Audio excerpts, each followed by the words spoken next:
Hi guys, this is Pedro from ARiiP, and in this video I will show you how to manage and control integrations. Integrations link inputs and outputs. On the one hand, we have inputs which specify where the data comes from, and on the other hand, we have outputs which specify where the data will be sent to. Integrations provide the linkage between these two.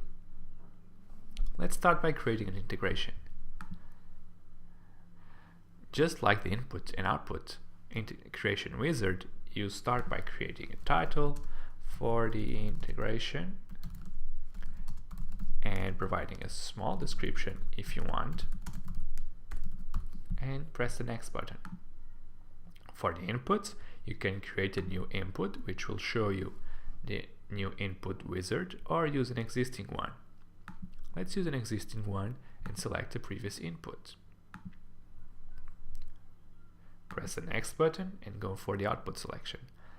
Just like with the inputs, you can create a new input from scratch or select one from the system. In this case, let's use the test output that we have defined. Press the next button and we have the review screen. On the review screen, you have a quick overview of the inputs on this integration and the outputs on this integration. You can see that we are monitoring a SQL database every hour, and the output will be written to a file. Let's create the integration.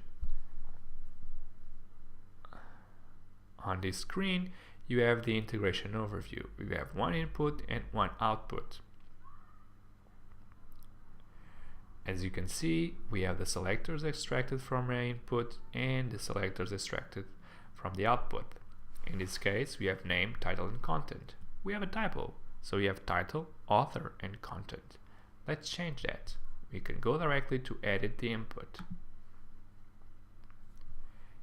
And let's remove the author information and add a new one.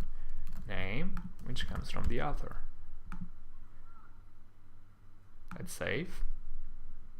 It's saved, and let's go back to the integration. Now everything is matching perfectly. Title, content, and name. Name, title, and content will be written to this file. Let's go back to the integrations workflow. You can also add some sample integrations.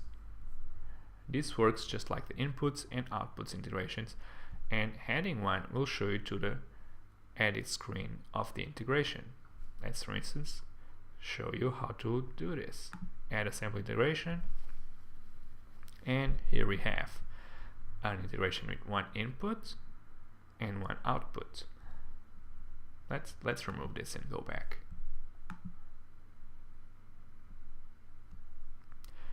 In this screen, you can also enable or disable integrations and trigger the execution of integrations on demand. Just like with any other screen, if you have any questions that you want to send us or any other kind of feedback, just press the feedback button.